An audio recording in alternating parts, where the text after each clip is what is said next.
একটা যুবক ছেলে ঢাকা থেকে এসছে, লেক্সাস গাড়ি, কলেজ ছুটি হয়েছে, ছেলেটা আজকে দাঁড়িয়ে আছে গাড়ির পাশে, পিএইচডি করা, অনেক উচ্চতর ডিগ্রি এবং বিদেশ থেকে সে পড়ালেখা করে আছে, ধনীর ছেলে, নিজেও ধনী, এখন দেখতেও চমৎকার। হঠাৎ করে একটা মেয়ে দেখে তার ভীষণ পছন্দ হয়েছে। মেয়েটাকে বললো, এক্সকিউজ মি, আমি একটু আপনার সাথে কথা বলতে চাই। বলেন, আপনার নাম কি? বললো বাবার নাম। বললো যে দেখো, আমি হলাম এই আমার একাডেমিক কোয়ালিফিকেশন এই দেখো, আমার বিদেশি পাসপোর্ট ভিসা লাগানো আছে, আমি 5টা কান্ট্রিতে সবসময় বিজনেসের জন্য যাওয়া আসা করি, ধানমন্ডিতে আমার বাড়ি, এই দামি দামি বিষয় আমার আছে। বেশ ভালো কথা।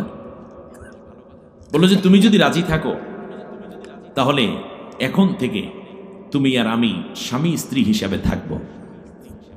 মেয়েটা দেখে এত ভালো লাগলো ছেলেটাকে, বললো যে ঠিক আছে, আমি রাজি। তাহলে ওঠো গাড়িতে। গাড়িতে উঠে এক টানে ধানমন্ডি নিয়ে ডুপ্লেক্স বাড়ি, ছেলে তার রুমের ভিতর মেয়েটাকে নিল। বলল যে দেখো, তোমার গায়ে যে ওড়না টোড়না আছে এগুলো আমি পছন্দ করি না, আমি চাই তুমি পর্দা পশিদের মতো চলো। মেয়েটা বলল আলহামদুলিল্লাহ, আমার কোনো আপত্তি নেই, আমি এখন থেকে বোরকা পরেই বাইরে যাব। বলল শোনো, তোমার প্রতি রাত্রি তাহাজ্জুদ পড়তে হবে। বলল হ্যাঁ পড়ব, আপনার সাথে পড়ব। বলল যে প্রতিদিন কমপক্ষে একটা রুকু কোরআন সহি শুদ্ধ করে পড়বে। বলে হ্যাঁ রাজি আছে। বললো যে মাঝে মাঝে সোমবার বৃহস্পতিবার কিন্তু রোজা রাখতে হবে। বলেন তাতেও রাজি আছে। আমার মা বাবার খেদমত। বলে হ্যাঁ তাও করব। এক পর্যায়ে প্রেগনেন্সি হয়েছে মেয়েটা। কথার কথা ধরেন, জ্ঞানীদের জন্য উদাহরণ দেয়া। নিয়ত করেছে আল্লাহ ছেলে হলে কোরআনে হাফেজ এবং আলেম বানাবো, আর যদি মেয়ে হয় হাফেজা বানাবো, ভালো একজন আলেমের কাছে বিয়ে দেব। এই নিয়ত করে তারা কাটাচ্ছে সময়। প্রিয় সাতক্ষীরাবাসী, আমি জামালউদ্দিনের দিকে তাকাই জবাব দিবেন না, আবেগে নয় বরং বিবেক থেকে প্রশ্ন করেন।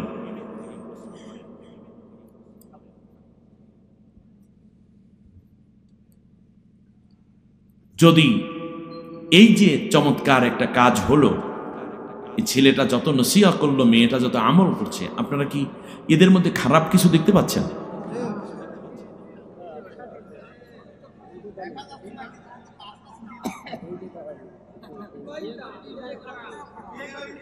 আপনারা কোনো খারাপ পান নাই নাকি?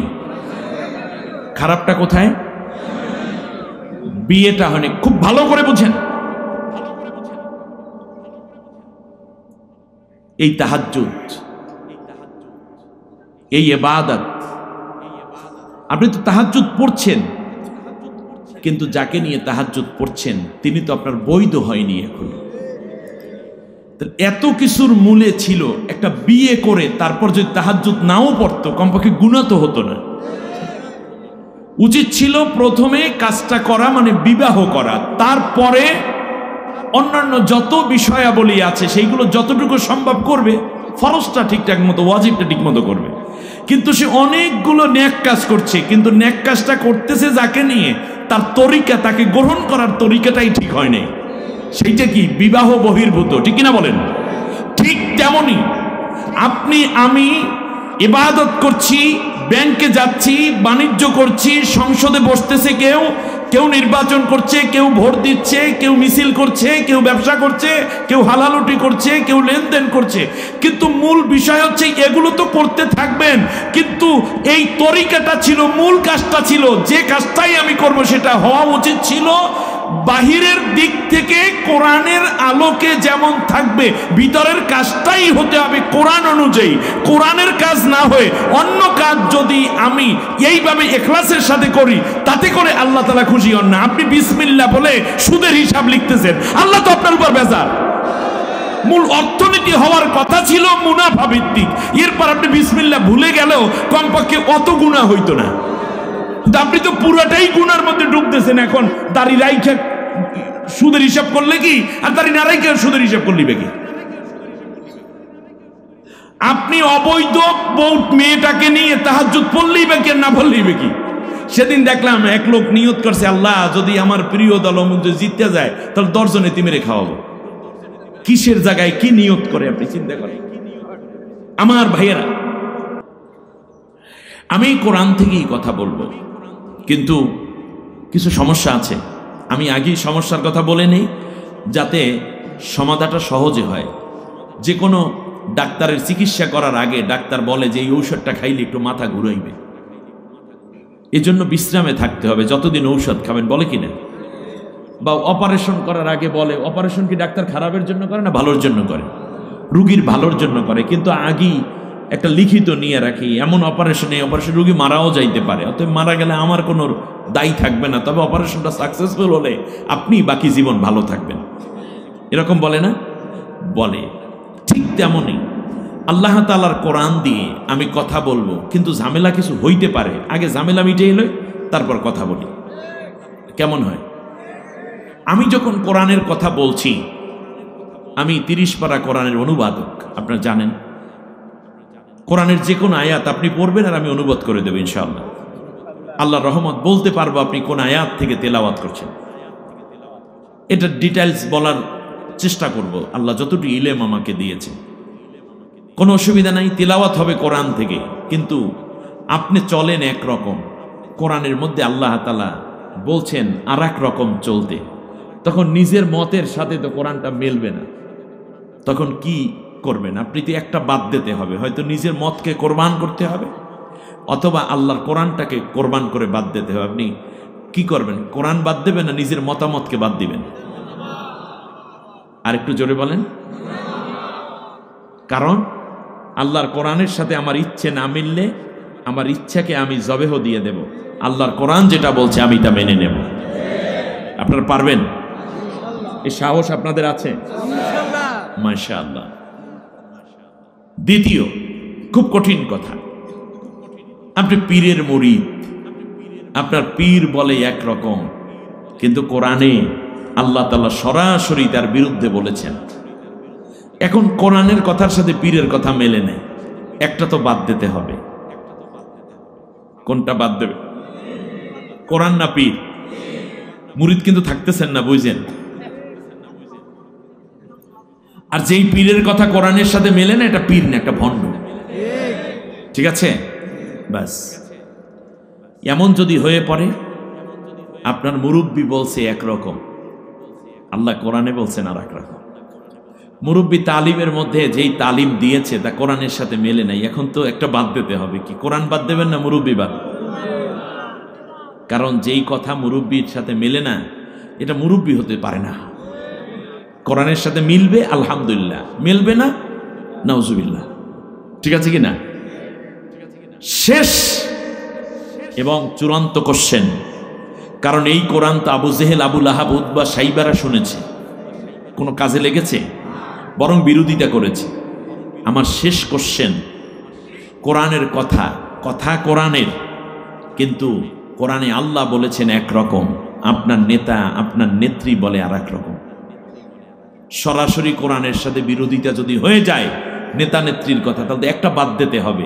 সেক্ষেত্রে আপনি কি বাদ দেবেন? কোরআন বাদ দেবেন না নেতা নেত্রী বাদ? হ্যাঁ, পারবেন না? পারবেন? কোরআনের সাথে না মিললে আমার ইচ্ছা বাদ, কোরআন মানব। কোরআনের সাথে যদি না মিলে প্রয়োজন আমি পীর বাদ দেব। কোরআনের সাথে না মিললে আমি মুরব্বি বাদ দেব, কোরআনকে মেনে নেব।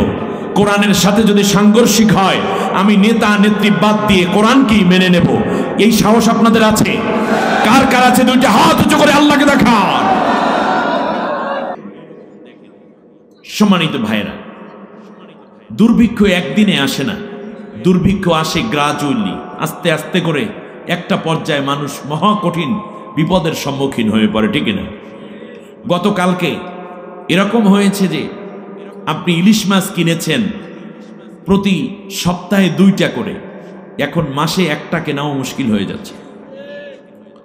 আপনার বাসায় প্রতি সপ্তাহে 2 আইটেমের পিঠা বানানো হতো, এখন মাসে একবার পিঠা বানাবেন, তেলের দাম এত, তেলের বিরুদ্ধে খাইতেই পারবে না। একটা অবস্থা। জামাই মেয়েরা বাড়িতে বেড়াতে আসতে চাইলেও বলা হয় যে 1 মাস পরে আইসি, কয়দিন আগে আইলি না। মানুষ যদি বলে যে ভাই একবেলা খাওন দিয়েন, কয় না এই 50 টাকা দিলাম, কারণ জানে 50 টাকা খাওয়া হয় না, এই 50 টাকা দিলাম কিছু খাইয়ে নিয়ে বাসায় খাওন নাই।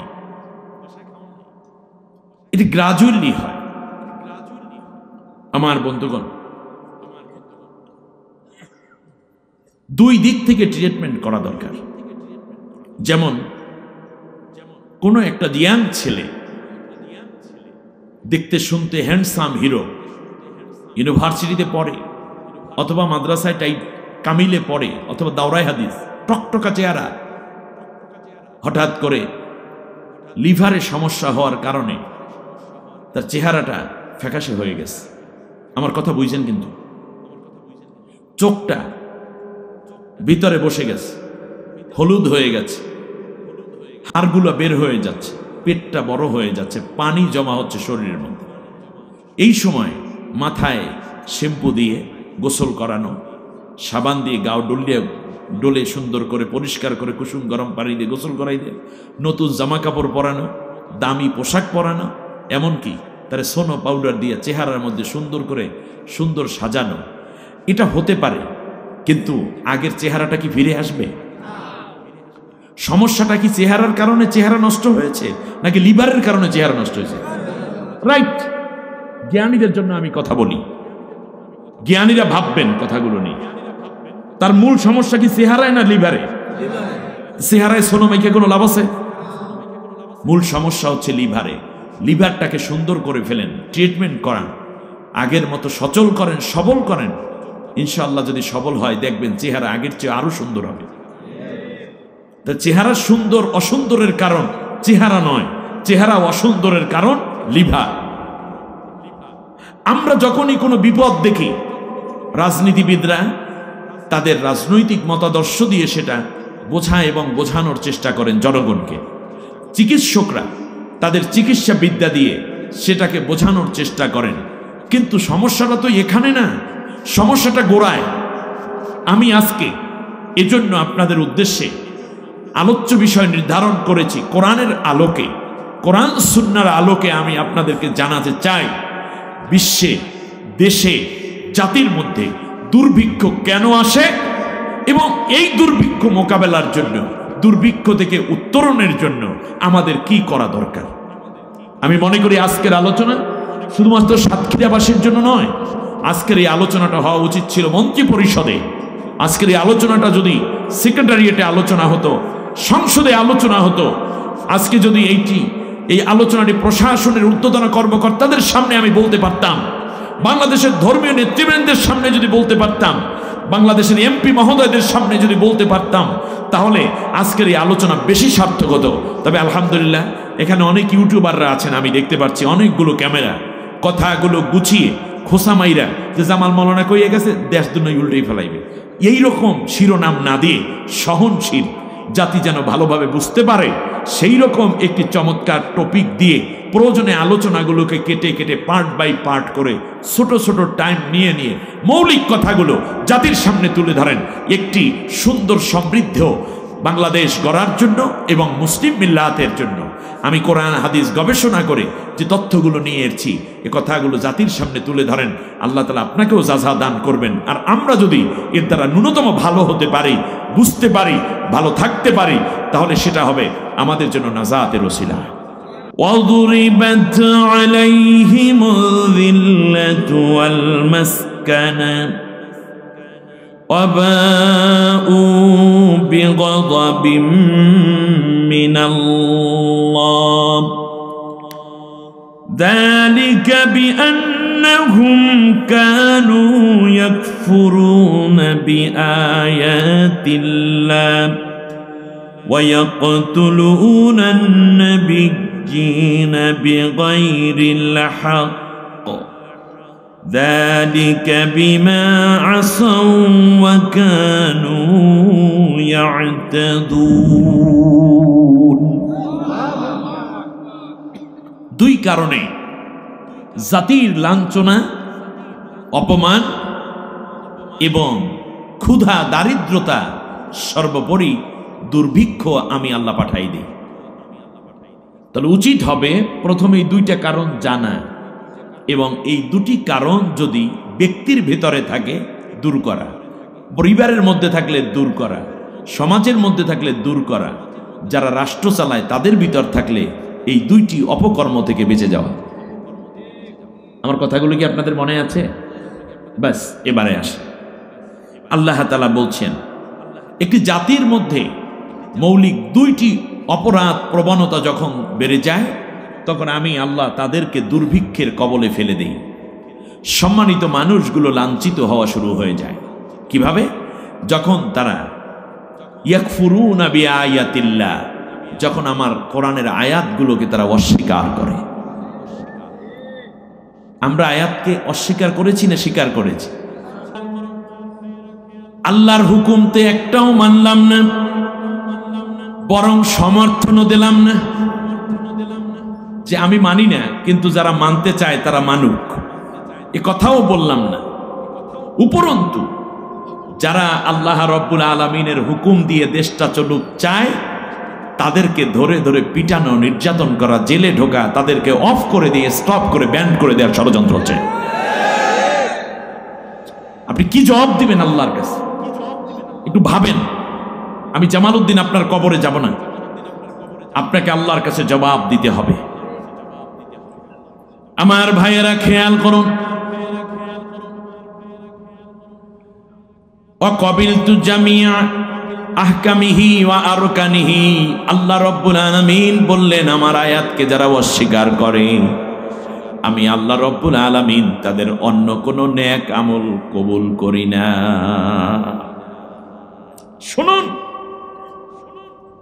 আল্লাহ রাব্বুল আলামিন বলেন, শুনুন, সূরার নাম সূরা আরাফ, আয়াত নম্বর ৭৪। জামালউদ্দিন বানাইয়ে কথা বলে না, কথাটা কোরআনের হলে মানবেন। আমার ব্যক্তিগত কথা মানার কোনো দরকার নেই আপনার, কিন্তু আল্লাহর কথা মানার দরকার আছে। আল্লাহ রাব্বুল আলামিন বলেন, আনতা হাবাতা আ'মালুহুম হাল ইউজসাউনা ইল্লা মা কানু ইয়ামালুন। যারা আমার কোরআনকে বাদ দিবে তাদের সব আমল আমি আল্লাহ বাদ করে দেব কিয়ামতের দিন। আমি আল্লাহ যদি কারো আমল বরবাদ করে দেই, অনার্থক করে দেই, বাদ দিয়ে দেই, কে আছে তারে সওয়াব দেবে? কেউ কি আছে? নাই। দ্বিতীয়, আল্লাহ রাব্বুল আলামিন বলেন, শুনুন,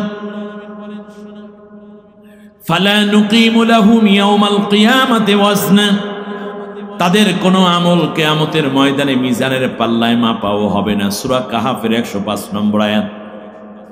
আল্লাহ রাব্বুল আলামিন বলেন, ওয়াল্লাযীনা কাফারু ওয়া কাযযাবু বিআয়াতিনা উলাইকা আসহাবুন নারি হুম ফিহা খালিদুন। আমার কোরআনের আয়াতগুলোকে যারা অস্বীকার করবে এবং মিথ্যা প্রতিপন্ন করবে আমি আল্লাহ রাব্বুল আলামিন তাদের জন্য রেখেছি জাহান্নাম, অনন্তকাল তারা জাহান্নামেই থাকবে।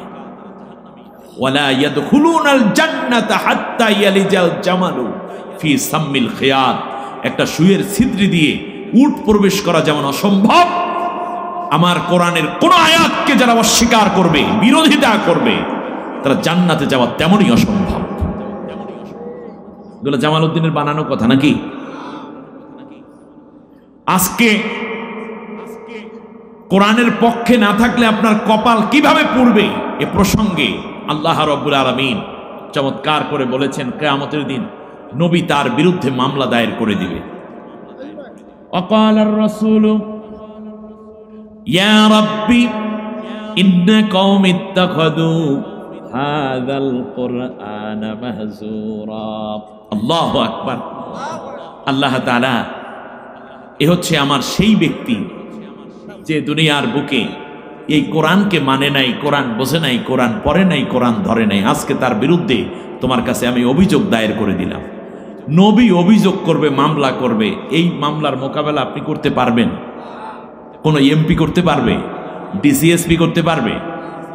এরপর কোরআন কি বলবে শুনেন, ইয়াকুলুল কোরআনু ইয়া রাব্বাল আলামিন ইন্না আবদাকা হাদা ইত্তাখাযানি মাহজুরা ফাকদি বাইনি ওয়া বাইনাহু।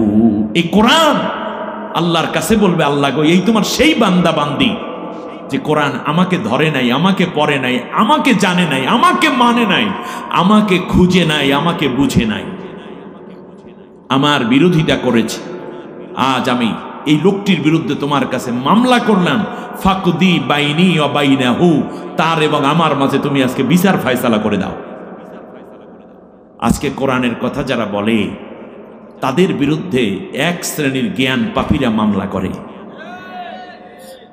আপনি তো নিজে নবীর মামলা এবং কোরআনের মামলার আসামি হয়ে বসে আছেন, নিজের খবর লন। আল্লাহ তাআলা বললেন, যাও এদেরকে জাহান্নামে নিয়ে যাও। আমার বন্ধুগণ, দ্বিতীয়বারে আপনি আসেন, তো একদিকে বলা হচ্ছে, খুব ঠান্ডা মাথায় কথা নেন, আমি কথার সাথেই কথা বলে দিচ্ছি। আপনি দেখেন, একদিকে বলা হচ্ছে যে কোরআন যদি না মানো তাহলে অদুরিবাত আলাইহিমুজ জিল্লাতু আল মাসকানা আবাউ বিগদাবিম মিনাল্লাহ। তাহলে কোরআনের আয়াত না মানলে কি হয় বলেন? আল্লাহর গজব আসে, দারিদ্রতা আসে। এখন আল্লাহ তাআলা অন্য আয়াতে আবার বলছেন, যদি কোরআনটা মেনে নাও তাহলে এই দারিদ্রতা তোমাদেরকে পাবে না। সুবহানাল্লাহ পড়বেন না? আল্লাহর কথা আপনাদের বিশ্বাস হয়? 99%। এখন আল্লাহর কি ওয়াদা দেখেন, ওয়ালাউ আন্না আহলাল কুরা আমানু ওয়াত্তাকাউ লাফাতাহনা আলাইহিম বারাকাতিম মিনাস সামাই ওয়াল আরদ। দেশের মানুষ, দেশের সরকার, দেশের প্রশাসন, দেশের জনগণ সবাই যদি আমি আল্লাহর উপরে ঈমান আনে, আমার কোরআনের হুকুম আহকামটা মেনে নেয়, তাকওয়ার নীতি অবলম্বন করে, জমিনের উপরে তারা কোরআনের আয়াত দিয়ে চালাবে, আমি আল্লাহ ওয়াদা করলাম জমিনের গর্ভে যত রকমের বরকতের দরজা আছে এবং আসমানের যত বরকতের দরজা আছে, সমস্ত বরকতের দরজাগুলো অবশ্যই তাদের জন্য খুলে দেব। ওয়াদা করেছেন কে? আল্লাহ সুবহানাহু ওয়া তাআলা। আপনি একটু চিন্তা করেন, তাহলে যেখানে কোরআন না মানলে দারিদ্রতা, আর কোরআন মানলে রহমত এবং বরকতের দরজা খুলে দেয়ার ওয়াদা করেছেন কে? আচ্ছা, জমিনের মধ্যে কি বরকত আছে বলেন তো দেখি। যেমন আপনি একটা আলুর ছোট্ট অঙ্কুর রোপণ করে দেন, দেখা যায় 3 মাস পরে ওই আলুতে 100 আলু হয়েছে, ঠিক না? একটা ছোট্ট চীনা বাদামের একটা মাত্র বীজ আপনি রোপণ করে আসেন, কিন্তু সেখান থেকে দেখা যায় যে কমপক্ষে 200 চীনা বাদাম হয়েছে একটা ঝাড়ের মধ্যে। একটা বাদাম থেকে ন্যূনতম 400 চীনা বাদাম এর বীজ আপনি সেখান থেকে পেলেন। রসুন পেঁয়াজ থেকে নিয়ে মরিচ, হলুদ, এভাবে আপনি পাচ্ছেন। এগুলোই শেষ না, আরো আছে। জমিনের নিচে তেলের খনি নেই? সুবহানাল্লাহ পড়বেন না? জমিনের নিচে কি? তেলের খনি। জমিনের নিচে আছে গ্যাসের খনি, জমিনের মধ্যে আছে স্বর্ণের খনি, জমিনের মধ্যে আছে কয়লার খনি, হীরার খনি। সুবহানাল্লাহ কালকে বলেন। আল্লাহ তাআলা বলছেন, যদি উপরটা কোরআন দিয়ে সাজাও, নিচের দরজাগুলো আমি আল্লাহ তোমাদের জন্য খুলে দেব। দারিদ্রতা থাকবে নাকি আমাদের পূর্ণভাবে অর্থনৈতিক সমৃদ্ধি এবং প্রতিষ্ঠা আসবে?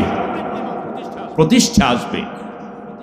আল্লাহ রাব্বুল আলামিন আবার ওয়াদা করলেন, ফালিয়াবুদু রাব্ব হাযাল বাইত আল্লাযী আত'আমাহুম মিন জু'ইন ওয়া আমানাহুম মিন খাউফ। সুবহানাল্লাহ।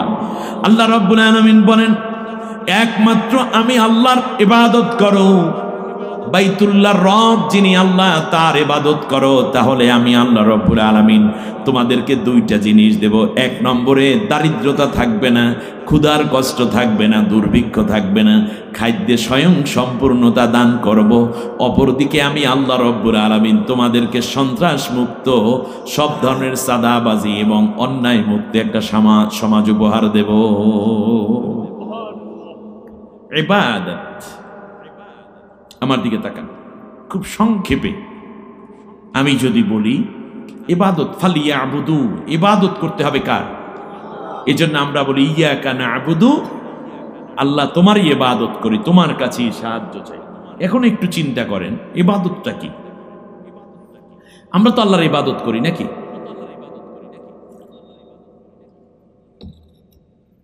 নবী রাসূলগণ আল্লাহর ইবাদত করতেন, সাহাবীগণ, ঠিক না? কিন্তু আমরা ইবাদতকে নিয়েছি শুধু নামাজ, রোজা, হজ, যাকাত, জিকির, আজকার, তাসবিহ, তাহলিলের মধ্যে। কিন্তু সাহাবীরা জানতেন যে জীবনের প্রত্যেকটা জায়গায় আল্লাহর হুকুম, নবীর আদর্শ মেনে চলতে হবে, এটার নামে ইবাদত। আর আমরা জেনেছি শুধুমাত্র নামাজ, রোজা, হজ, যাকাত, জিকির, আজকার, দাড়ি রাখা, বসে বসে তাহাজ্জুদ পড়বো রাতে, আর এগুলো করব, এতেই মনে হয় শেষ হয়ে যাবে। না, এগুলো করতে হবে। এর পাশাপাশি আমার আপনার যে বড় কাজ আছে, সেই কাজগুলোর অংশগ্রহণ না করলে এই ইবাদত দ্বারা মূলত আল্লাহ তাআলা সেই রহমত এবং সেই ধরনের হুকুম যেটা আল্লাহ তাআলা বলেছেন এটার হক পাওয়া কশ্চিনকালও সম্ভব হবে বলে আমি মনে করছি না। আমি আপনাদেরকে ইবাদতের ছোট্ট একটা জায়গা দেখানোর চেষ্টা করি। যেমন ইবাদতটা কি? আমি একজন মানুষ, কিন্তু আমি যেই অঙ্গটার উপরে হাত দিয়েছি এটার নাম কি? মাথা। এটার নাম কপাল। এটার নাম এটা, এটা গাল, এটা চেহারা, এটা নাক, এটা মুখ, ঠোঁট, গলা, পিঠ, পেট, হাত, আঙ্গুল, নখ, এগুলো বলবেন। মানুষটা কোথায়? ভেতরেও তো মানুষ নামের কেউ নেই। ভেতরে আছে kidney, liver, heart, blood valve, পাকস্থলী, পিত্তথলি, এগুলোই তো নাকি? তাহলে আপনার মানুষ কোথায়?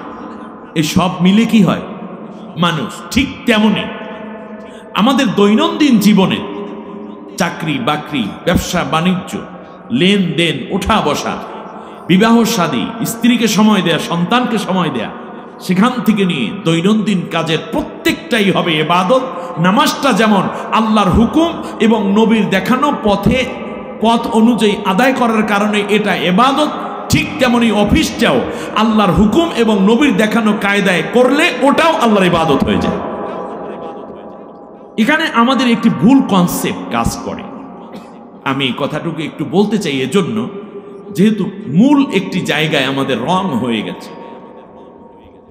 যেমন আমার দিকে তাকাচ্ছেন তো আপনারা, যেমন কোনো ব্যক্তি চাকরি করেন গ্রামীণ ব্যাংকে, কথার কথা ধরেন, হ্যাঁ, বা আশা ব্যাংকে, অথবা এই যে কি ব্যাংক আছে না একটা ব্র্যাক ব্যাংকে, অ্যাটলিস্ট একটা সুদী ব্যাংকে। তো উনি যখন ব্যাংকে যান, তার যাওয়ার আগে 2 রাকাত নামাজ পড়ে যান এবং তিনি দাড়ি আছে, টুপি আছে, পাঞ্জাবি আছে, মিসওয়াক করেন, 5 ওয়াক্ত নামাজ ইহতিমামের সাথে জামাতে আদায় করেন। এই কাজগুলোকে খারাপ না ভালো? অবশ্যই ভালো। এবং উনি যখন ব্যাংকে বসেন তখনও বিসমিল্লাহ বলি লেখালেখির কাজ শুরু করেন এবং আল্লাহর জিকির করেন ফাঁকে ফাঁকে। জ্ঞানীদের জন্য আমি কথা বলছি। এখন এই কাজটুকু যে তিনি করছেন, এতে আল্লাহ অবশ্যই খুশি তার উপরে, তাই না? খুশি, কিন্তু কতটুকু খুশি একটু মাপ দিয়ে আমরা দেখি। দেখুন, এ কথাটা বোঝার জন্য আর একটা ছোট্ট উদাহরণ নেই আপনাদের। আপনাদের এই পাশাপাশি কলেজ আছে না? কি কলেজ? কলারোয়া কলেজ। ইসলাম চায় মূল কাজটা হবে ইসলামের। এই কাজটা নবী মক্কায় করতে পারেন নাই বিধায় মদিনায় চলে গেছেন। এরপরে একটি ইসলামিক স্টেট কায়েম করেছেন। সেই স্টেটের মধ্যে অমুসলিমরাও ছিল। নবী কারো উপর কোনো অত্যাচার করেন, কারণ গোটা ট্রেন চলতেছে ইসলাম অনুযায়ী, গোটা কার্যক্রম ইসলাম অনুযায়ী। এখন অমুসলিমরাও কাজ করে কি অনুযায়ী? ইসলাম অনুযায়ী। আর আমরা মুসলমান হয়েও ইসলাম অনুযায়ী কাজ করতে পারছি না, অনইসলামিক ভাবে, অর্থাৎ ইসলামের সাথে সাংঘর্ষিক এমন ভাবে কাজ করে যাচ্ছি। যেমন আপনি একজন মাওলানা মানুষ, হাজী সাহেব, ব্যাংকের থেকে টাকা উঠাইবেন, আপনি মাদ্রাসায় চাকরি করেছেন, আপনার যে পেনশন হয়েছে, বলতে পারেন আপনি এটা মুনাফার উপর না সুদের উপরে? আপনি কি সুদের পক্ষে ছিলেন? কিন্তু এই টাকা দিয়ে তো আপনার হজে চলে যেতে হচ্ছে। এখন যদি আমি মাসআলা দেই যে আপনার হজ কবুল হয়নি, তা তো হবে না, বরং এটা দেশের অবস্থাই এই। এখন আমাদের কাজটা কি তাহলে? আমাদের কাজ হচ্ছে যাতে করে এইটার বিপরীতে যেন ইসলামের তরিকা অনুযায়ী আমরা একটু সাজাতে পারি, সেই কাজটুকু যদি করতে পারি, আল্লাহ বলছেন আসমান জমিনের বরকতের দরজা খুলে দেব। সুবহানাল্লাহ বলবেন না? ওয়ায়াকতুলুনান নাবিয়্যিনা বিগাইরিল হক। আর দ্বিতীয় তারা যেই কাজটা করে, যেই কারণে আল্লাহর দারিদ্রতাটা আসে, সেটা হচ্ছে মানে বিনা বিচারে নবীদেরকে তারা হত্যা করত। আর নবীদের অবর্তমানে ওয়ায়াকতুলুনাল্লাযিনা ইয়া'মুরুনান নাসা বিল কিসত, যারা সত্যের কথার দাওয়াত দেয় তাদেরকে যখন হত্যা করা হয় যেই জমিনে, সেই জমিনেও আল্লাহ তাআলা গজব পাঠায় দেন। তাহলে আপনারা বলুন তো দেখি, এখানে নেককার মানুষদেরকে হত্যা করা হয়, সেই জমিনে কি আসে? দারিদ্রতা আসে। তাই দারিদ্রতা দূর করার জন্য কি করতে হয় বলেন তো দেখি? হত্যা যাদেরকে করা হয়েছে তাদেরকে দিয়াত দিয়ে দেন, সেই পরিবারগুলোর কাছে মাপ চান। আর যাদেরকে হত্যার প্রস্তুতি নেওয়া হয়েছে তাদেরকে মুক্ত করে দেন। কিছুটা দারিদ্রতা কমবে, দুর্ভিক্ষ কমবে। বাহিরে শুধু দুর্ভিক্ষের মোকাবেলা করে আমরা পারবো না, কারণ সমস্যাটা হয়ে গেছে লিভারে। কথা বুঝে আসছে কিনা? অনেকগুলো কথা ছিল, আমি সংক্ষিপ্ত করার লক্ষ্যে আর সামনে বাড়াবো না। আমাকে ওঠানো হয়েছে 11টায়, মাইক দিয়েছেন 11টায়। প্রধান অতিথিকে এভাবে এনে কথা বলবেন, কাজ করবেন, এটা আমি খুব অপছন্দ করি। এটা ঠিক হবে না। আমি তো 12টা পর্যন্ত কথাই বলি না, তার কারণ আমি 11টার মধ্যে মাহফিল ক্লোজ করে দিই। আর দ্বিতীয় যেই কারণ, শুনুন, কয়েকটা কারণ শুধু তিলাওয়াত করে আমি শুনিয়ে দিচ্ছি আপনাদেরকে। আল্লাহ তাআলা বলছেন, শোনো, ওয়াইদ আখাযনা মিসাকাকুম লা তাসফিকুনা দিমাআকুম ওয়ালা তুখরিজুনা আনফুসাকুম মিন দিয়ারিকুম সুম্মা আকরারতুম ওয়া আনতুম তাশহাদুন। যখন বলা হয়েছিল যে তোমরা নিজেদের জাতির লোক, দেশের লোকদেরকে হত্যা করবে না, সেটা ধর্মীয় কারণে হোক কিংবা রাজনৈতিক মতপার্থক্যের কারণে হোক, কাউকে তোমরা হত্যা করবে না, কিন্তু তোমরা কি করেছো?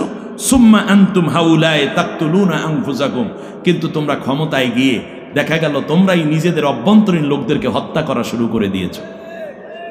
ওয়া তুখরিজুনা ফারিকাম মিনকুম মিন দিয়ারিহিম, এবং কতিপয় লোকদেরকে তাদের ঘরবাড়ি লুণ্ঠন করে, দখল করে তাদেরকে ঘরবাড়ি উচ্ছেদ করে দিয়েছো। তাযাহারুনা আলাইহিম বিল ইসমি ওয়াল উদওয়ান, তাদের উপরে এই আচরণটা ছিল বড়ই জঘন্য এবং বড় সীমালঙ্ঘন। ওয়া ইন ইয়াতুকুম উসারা তুফাদুহুম ওয়া হুম মুহাররামুন আলাইকুম ইখরাজুহুম, এবং তাদেরকে গ্রেপ্তার করে উল্টাবিলে তাদের কাছ থেকে ঘুষটুস খাইয়া তাদেরকে ধরা এবং সারার কাজে তোমরা লিপ্ত হয়ে গেলা। হ্যাঁ, অথচ তাদেরকে গ্রেপ্তার করাই ছিল তোমাদের বড় অন্যায়। এরপরে আল্লাহ রাব্বুল আলামিন বলেছেন, এই কারণগুলো যদি জাতির মধ্যে দেখা দেয়, তখন ওই মাজলুমদের চোখের পানি আমার কাছে চলে আসে, আর আমি আল্লাহ রাব্বুল আলামিন তখন ওই জাতির উপরে দারিদ্রতা তথা দুর্ভিক্ষ চাপিয়ে দেই। আল্লাহ আমাদের মাফ করুন, বলেন আমিন। তৃতীয়বারে যেই দুর্ভিক্ষের কারণ যেগুলো আমরা দেখি, তৃতীয় আয়াতে ক্বালাত ইন্নাল মুলুকা ইযা দাখালু ক্বরিয়াতান আফসাদুহা ওয়া জাআলু আইজ্জাতা আহলিহা আদিল্লা। আল্লাহু আকবার। প্রত্যেকটা কোরআনের আয়াত, আল্লাহর এই আয়াতগুলোকে বিশ্বাস করুন, এই রোগ দূর করুন, সমাজ সুন্দর হবে, আমরা আবার স্বাবলম্বী হব ইনশাআল্লাহ। রানী বিলকিস বলতেছিলেন যে জাতির মধ্যে যখন 2টি রোগ দেখা দেয়, তখন সেই জাতি বড় রকমের বিপর্যয় পড়ে যায়। 1 নম্বর হচ্ছে জাতির মধ্যে যখন বিশৃঙ্খলা সৃষ্টি হয়ে যায়, নিয়ম শৃঙ্খলা থাকে না, কে কাকে মারে বিচার পায় না। যখন ধর্ষণকারী এক নারী বিচারের জন্য কাতরায়, তখন সে ন্যায় বিচার পায় না, ধর্ষক বরং রাস্তায় বুক ফুলাইয়া হাঁটতে থাকে।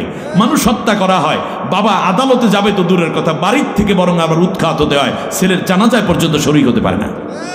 এরকম যদি অবস্থা হয়, তাহলে মনে রাখবা সেই জাতির উপরে অবশ্যই দারিদ্রতা আসবে এবং মহামারী আসবে। এরপর আল্লাহ তাআলা বলছেন, যখন সম্মানিত ও আইজ্জাতু মাজিল্লা আহলি হাজিল্লা, যখন সম্মানিত মানুষগুলোকে অপমানিত করা হয়, তখন জাতির উপর কি আসে বলেন? দুর্ভিক্ষ আসে। এটা আমার কথা, সূরা নমলের 34 নম্বর আয়াতে আপনি চলে যান। আর তৃতীয়বারে জাতির ভিতরে দুর্ভিক্ষ আসে কেন? ইউসুফ আলাইহিস সালাম জেলের মধ্যে 10 বছর পর্যন্ত অন্যায়ভাবে তাকে জেলের মধ্যে রাখা হলো। আল্লাহু আকবার। এক পর্যায়ে আজিজ মিশর স্বপ্নে দেখলেন যে 7টা তাজা গরুকে 7টা দুর্বল গরুতে সাবাইয়ে সাবাইয়ে খাইতেছে। আল্লাহু আকবার। قال الملك إني أرى 7 بقرات سمان يأكلهن 7 عزاف و7 سنبلات خضر وأخرى يابسات। শোনো, আমি স্বপ্নে দেখলাম 7টা দুর্বল গরু খাইতেছে 7টা তাজা গরুকে কামড়াইয়া, আর 7টা তরতাজা ধানের শীষ, দুর্ভিক্ষের কথা বলছি আমি, আর 7টা তাজা ধানের শীষ, 7টা শুকনো এবং চিটাওয়ালা ধানের শীষ। তখন তার মন্ত্রীদেরকে বলল, ইয়া আইয়ুহাল মালাউ আফতুনি ফি রুইয়া ইন কুনতুম লিররুইয়া তা'বুরুন। বলো দেখি আমি কি দেখেছি। মন্ত্রীরা বলল, ও বাদশাহ আপনার মাথা ঠিক নেই। কলু আদগাসু আহলামুন। ও বাদশাহ আপনি যা দেখছেন এটা অতিরঞ্জিত এবং কল্পনীয় স্বপ্ন, এটা কোনো স্বপ্নের ব্যাখ্যায় পড়ে না। আল্লাহু আকবার। অথচ হাদিস শরীফ এসেছে যে রাসূল সাল্লাল্লাহু আলাইহি ওয়াসাল্লাম বলেন, যেই স্বপ্ন দেখে মনে থাকে এই স্বপ্ন কোনোদিন ব্যর্থ হয়ে যায় না। বাদশার মন খারাপ, আসলো পাচক ডিস্ট্রিবিউট করার জন্য, নাস্তা দেওয়ার জন্য, দেখে মন খারাপ বাদশার। তখন বলল, বাদশাহ আপনার মন খারাপ কেন? বলল যে তোমার কাছে বলে লাভ নাই, বরং এই ব্যাখ্যা তো তুমি জানবে না, আমার মন্ত্রীরাই জানে না। তখন বলল, বাদশাহ স্বপ্নের কথা যে ব্যক্তি জানে সে জেলের মধ্যে আছে, তার কাছে জিজ্ঞেস করা যায়। বলে সে কে? বলল যে তার নাম ইউসুফ। ইউসুফ আলাইহিস সালামকে আনা হলো জেল থেকে। ইউসুফ আলাইহিস সালামকে লক্ষ্য করে বললেন, ইউসুফ আইয়ুহাস সিদ্দিক, হে মহান সত্যবাদী ইউসুফ, তুমি বলো দেখি এই স্বপ্নের তাবির কি হবে। ইউসুফ আলাইহিস সালাম বললেন, বাদশাহ 7 বছর ফলন প্রচুর হবে, দেশে দ্বিগুণ ফসল হবে, এর পরের 7 বছর মোটেও ফসল হবে না, এটাই হচ্ছে এই স্বপ্নের তাবির। বলল, তাহলে উপায় কি, বাঁচার উপায় কি? বলল, বাদশাহ বাঁচার উপায় খুব সহজ, সেটা হচ্ছে এই যে 7 বছরে যে দ্বিগুণ ফসল হবে তার অর্ধেক ফসল আমরা গোডাউন বানাইয়া, খাদ্য গুদাম বানাইয়া তার মধ্যে জমা করে রাখতে হবে, যার ফলে দেখা যাবে যে পরের 7 বছরে দেশে কোনো খাদ্য ঘাটতি আসবে না। খাদ্য ঘাটতি না আসলে আপনার বিরুদ্ধে কেউ বিদ্রোহ করতে পারবে না, কারণ যেই দেশে খাদ্য ঘাটতি দেখা দেয়, যেই দেশে ক্ষুধা দারিদ্রতা মহামারী দেখা দেয়, সেই দেশের সরকার আর টেকে না। আপনার রাষ্ট্র আপনি টিকাইতে চাইলে এখন থেকেই উদ্যোগ নিতে হবে, সেই দিন থেকে মূলত খাদ্য গুদাম তৈরি করা শুরু হয়। আমার ভাইয়েরা, এখানে দেখেন কি একটা কায়দা। ইউসুফ আলাইহিস সালামকে জেলে দেয়া হয়েছে, এটা কি ন্যায়ভাবে না অন্যায়ভাবে? কেন অন্যায়ভাবে? কারণ আমরা এখানে খুঁজে পাই যেটা, সেটা হচ্ছে যখন জুলাইখা না নাকি, জুলাইখা যখন ইউসুফ আলাইহিস সালামের বিরুদ্ধে অভিযোগ দাঁড় করিয়েছে যে এই ছেলে আমাকে ইজ্জত নষ্ট করতে চায়, দর্শন করতে চায়, তখন ইউসুফ আলাইহিস সালাম বললেন, না আমি এই কাজটি করতে চাই না, বরং তিনিই আমাকে উত্ত্যক্ত করেছেন। আপনার কাহিনী বলার জন্য না, আমি চাচ্ছি দুনিয়ায় দুর্ভিক্ষের কারণ এবং তা থেকে মুক্তির উপায়, সেই কথা বলতে গিয়ে আমি এই বিষয়গুলো নিয়ে এসেছি। শুনুন, হযরত ইউসুফ আলাইহিস সালাম বললেন, বাদশাহ আমি যে নির্দোষ এই কথা আল্লাহ ছাড়া কেউ বোঝে না, কিন্তু আল্লাহ তো আপনি বোঝেন না, আপনি তো মূর্তি পূজা করেন, আপনি তো আগুন পূজা করেন, সুতরাং আমি আপনার এই রাজপ্রাসাদের 4র্থ তলায় 7 দিন হয় মাত্র ভূমিষ্ঠ হয়েছে একটা শিশু, আমি সেই শিশুটাকে আমার এই পক্ষে কিংবা বিপক্ষে এই কাজের জন্য সালিশ মানি। কতদিন বয়স? 7 মাসও না, কয়দিন? মাত্র 7 দিন। শিশুটাকে আনা হলো। শিশু বলল, ইনকানা কামিসুহু কুদ্দা মিন কুবুলিন ফাসাদাকাত ওয়া হুয়া মিনাল কাযিবিন। যদি জামা, ইউসুফের জামা সামনের দিক থেকে কুচকানো থাকে এবং যদি এখানে দেখা যায় যে বোতাম টোতাম ছিঁড়ে গেছে ইউসুফের, তাহলে মহিলা নির্দোষ আর ইউসুফ দোষী, কারণ ইউসুফ তার কাছে গেছে আর মহিলা তাকে রক্ষা করার জন্য সে তাকে প্রোটেক্ট করেছে। আর যদি ওয়া ইন কানা কামিসুহু কুদ্দা মিন দুবুরিন, তাহলে হবে কি, ফাকাদাবাত ওয়া হুয়া মিনাস সাদিকিন, তাহলে মহিলা দোষী, ইউসুফ নির্দোষ। অর্থাৎ ইউসুফ তার সতীত্ব রক্ষার জন্য দৌড়ায় আর মহিলা তাকে টেনে রাখতে চায়। যখন এই কথাটা শিশু বলতেছিল, 7 দিনের শিশু, এই মুআজ্জিজের কথা শুনে, এই প্রমাণ পেয়ে আজিজ মিশর বলেছিল যে ইউসুফ আরিদ আন হাদা, ইউসুফ তুমি এই কথাটা মানুষের কাছে আর বলে বেড়াইও না, এর থেকে তুমি নীরব থাকো। ওয়াস্তাগফিরি লিযামবিকি ইন্নাকি কুনতি মিনাল খাতিন। ও মহিলা, আমার স্ত্রী, তুমিও ইউসুফের কাছে মাপ চাও। ওয়াস্তাগফিরি লিযামবিকি, তোমার অপরাধের জন্য তুমি মাপ চাও। কার কাছে? আপনারা বলবেন আল্লাহর কাছে না, এই মহিলা আল্লাহকে চিনতই না, তারা ছিল মূর্তি এবং অগ্নি পূজক মুজাসি। এর মানে ইউসুফের চরিত্র নিয়ে তুমি এই যে দোষ দিলা, তোমাকে সেই ইজ্জত নষ্ট করছে, এটা মিথ্যা কথা। একটা 7 দিনের শিশু পর্যন্ত সেই সাক্ষ্য দেয়। মনে রাখবেন, এই পৃথিবীতে এমনও মানুষ আছে যাদের বিরুদ্ধে মিথ্যার অভিযোগ দেয়া হয়, মুসলমানরা মুসলমানদের পক্ষে না বললেও আল্লাহ অন্য জাতির লোকদেরকে দিয়ে সত্য কথা আদালতে বলাই দেয়। এটা আল্লাহর কুদরত। শুধু তাই না, শিশুটি যখন এই কথা বলল, মহিলা বলল যে ওই ছোট্ট শিশুর কথায় আমারে মাপ চাইতে বলেন আপনি। এরপরে কত কান্নাকাটা, মহিলারা যে অভিনয় করে, আলহামদুলিল্লাহ সাতক্ষীরার মহিলারা এরকম না। আবার এখন বলতেছে ইন্নাকে কুনতি মিনাল খাতিন, তুমি একটা সীমা লঙ্ঘনকারী এবং খেয়ানতকারী নারী। এখন ঘরের মধ্যে তো ইউসুফ নাই, ইউসুফ থাকে বাইরে, ঘরের মধ্যে বউ এখন দরজা আগের মতো আগে খুলে দেয় না, সাজুগুজু করে না, রান্না বান্না করে না, দরজা খুলে দেয় অনেকবার, কান্নাকাটি, নাক কানা, 4-7 দিনের একটা বাচ্চা কি কইলো, আর সেই কারণে তুমি আমার এতগুলা গালি দিলা, তোমার কেমন স্ত্রী, আমি এই জীবন দিয়ে কি হইবে। কথা শুনে শুনে শেষ পর্যন্ত আজিজ মিশর, আচ্ছা ইউসুফের উপর তোমার এত ক্ষোভ, কি করলে তুমি খুশি হও? বললো যে পরে জেলের মধ্যে দিয়ে দাও। তাহলে আপনি বলেন অপরাধের কারণে ইউসুফ জেলে গেছে নাকি মহিলার যন্ত্রণায় পইড়া? ইউসুফ আলাইহিস সালাম জেলের মধ্যে। একটা পর্যায়ে আল্লাহ সুবহানাহু ওয়া তাআলা ইউসুফ আলাইহিস সালামের দ্বারা যখন স্বপ্নটা দেখাইয়া দিলেন, সাথে সাথে ইউসুফ আলাইহিস সালাম তার ব্যাখ্যা দিলেন। আমরা যদি এখান থেকে একটু দেখতে চাই, তাহলে আমরা এখানে দেখতে পাবো যে পরবর্তীতে মহিলারা কিন্তু স্বীকার করেছিল যে وقالت امرأة العزيز الآن الحسحس الحق أنا راودته عن نفسه وإنه لمن الصادقين। আল্লাহু আকবার। যে ইউসুফকে আমি যে জেলের মধ্যে দিয়েছি, এটা আমি আমার খায়েশ এবং আমার আকাঙ্ক্ষা পূরণ না হওয়ার কারণে ইউসুফকে জেলে দিয়েছি। আসলে সে জেলে যাওয়ার উপযুক্ত ছিল না, সে ছিল সৎ মানুষ। কত বছর পর স্বীকার করছে মহিলা? ইউসুফ আলাইহিস সালাম জেল খাটলেন 10টা বছর। একটা পর্যায়ে গিয়ে যেই মহিলা অভিযুক্ত করেছে সেই মহিলা বলল ইউসুফের কোনো দোষ নাই। সময় আসবে, সময় আসে যখন কোনো নির্দোষ মানুষকে জেলের মধ্যে যাদের কথায় ঢুকানো হয়, তারাই এক সময় বলবে আসলে এই মানুষটা দোষী ছিল না। শুধু তাই না, আপনি দেখেন ইউসুফ আলাইহিস সালাম যখন স্বপ্নের ব্যাখ্যা পুরোপুরি বলে দিলেন, আমি এখানে শুধু একটা দৃষ্টিভঙ্গি পেশ করতে চাই, সেটা হচ্ছে স্বপ্নে দেখতেছে কে? বাদশাহ। আর এই স্বপ্নের ব্যাখ্যা এবং সমাধান কার কাছে? ইউসুফ কোথায়? জেলখানায়। তাম বিশ্ব জুড়ে আল্লাহর নবীর একটি হাদিস, কিতাবুল ফিতান, নাসাই শরীফের 6331 নম্বর হাদিস, সাওবান রাদিয়াল্লাহু তাআলা আনহু থেকে বর্ণিত। এই হাদিস রাসূল সাল্লাল্লাহু আলাইহি ওয়াসাল্লাম বলেছেন, শোনো, কিয়ামতের পূর্বে একটা মালহামা হবে। এই মালহামায় পৃথিবীর 3 ভাগের 1 ভাগ মানুষ শুধু যুদ্ধে মারা যাবে, আর 1 ভাগ মানুষ খাদ্যের অভাবে মারা যাবে। বাকি 1 ভাগ যখন বাকি থাকবে, তখন ইমাম মাহদিকে আল্লাহ তাআলা দুনিয়ায় প্রেরণ করবেন। সেই মালহামা খুব সন্নিকটে।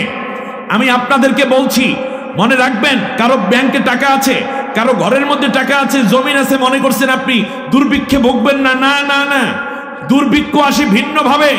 দুর্ভিক্ষ আসে ভিন্ন, টাকার জায়গায় টাকা থাকবে, জমিনের জায়গায় জমিন থাকবে, এরপর মানুষ খাবার পাবে না। এটা আল্লাহর একটি গজবের একটি নিদর্শন।